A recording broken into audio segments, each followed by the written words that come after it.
Nous prenons la route vers l'État de Veracruz afin de nous rendre dans la région Totonac, plus précisément à l'écoparc Chanat situé à Papantla, afin d'en apprendre plus sur l'ultime cadeau qu'a fait le Mexique au monde entier sur un des produits les plus raffinés, utilisés et prisés du monde, la vanille.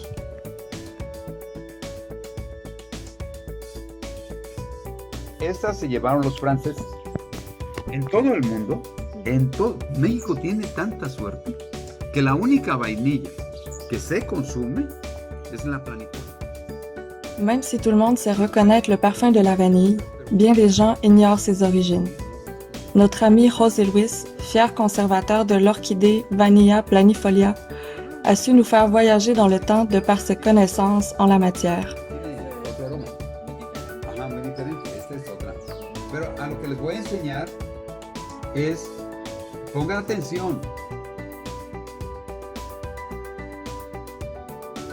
Ce sont les Totonacs, occupant des régions côtières du golfe du Mexique autour des actuelles villes de Veracruz et de Papantla, qui produisaient la vanille et en approvisionnaient l'Empire aztèque.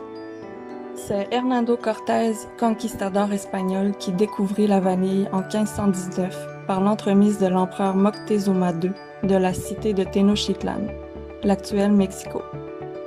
Cortés tomba instantanément sur le charme de ce nouvel aromate et en rapporta quelques gousses à la cour d'Espagne. De là, la vanille franchit les frontières et suscita un véritable engouement en Europe.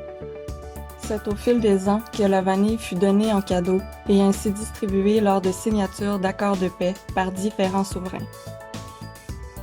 Pendant plus de 2 siècles, le Mexique a conservé le monopole de la vanille. Les Totonacs demeureront les premiers producteurs mondiaux jusqu'au milieu du 19e siècle.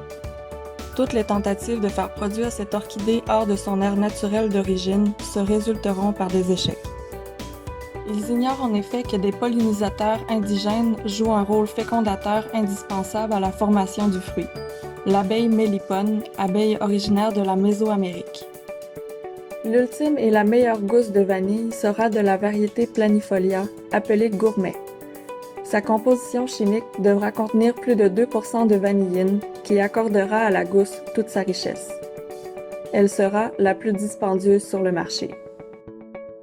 Une bonne gousse de vanille sera odorante d'une douce et franche odeur de vanille, bien grasse mais sans excès, de couleur la plus saturée possible et sans cicatrices ni taches, d'une belle souplesse pouvant s'enrouler autour d'un doigt et non fendue.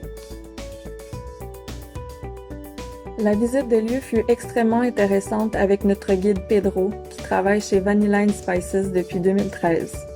Pour lui, la vanille n'a aucun secret et il nous a permis d'en connaître davantage sur ce produit que nous adorons énormément. À première vue, les gousses de vanille peuvent sembler plus coûteuses en comparaison aux extraits du commerce, mais si on sait comment les utiliser, elles sont en réalité beaucoup plus économiques. On peut aisément préparer soi-même un extrait à peu de frais et dont le résultat est nettement plus intéressant que tout ce qu'on trouve au rayon du prêt à utiliser. C'est aussi la meilleure façon de s'assurer que son extrait ne contient ni additifs ni arômes synthétiques. Il existe bien des options pour tirer un maximum de chacune des gousses de vanille et on peut même utiliser la même gousse plusieurs fois.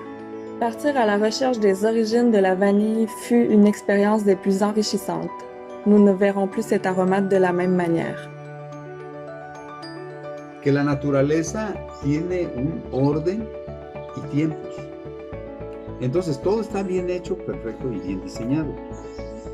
Esta orquídea está en buen lugar. Así como yo hago, así hacía el Totonaca.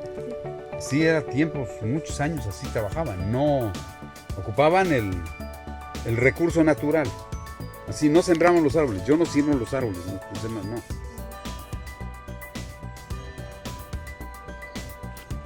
Nous partons mettre nos connaissances en valeur en allant explorer le centre historique de la ville de Papantla. Du Mercado Hidalgo afin d'y dénicher le meilleur prix pour la meilleure qualité de vanille, jusqu'à l'église de Nuestra Señora de la Asunción, d'où nous y trouverons l'origine même des voladores. Nous étions dans la hâte d'arriver à Papantla et ce que nous avons vécu nous a incroyablement charmés. Ce fut une expérience inoubliable.